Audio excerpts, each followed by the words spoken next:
وقضى ربك ألا تعبدوا إلا إياه وقضى ربك ألا تعبدوا إلا إياه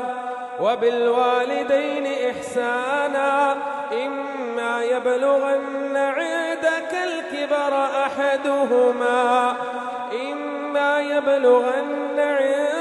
الكبر أحدهما أو كلاهما فلا تقل لهما أف ولا تنهرهما وقل لهما قولا كريما واخفض لهما جناح الذل من الرحمة وقل رب ارحمهما كما ربياني صغيرا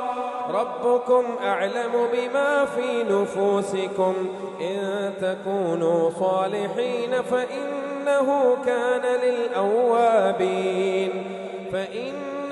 كان للأوابين غفورا.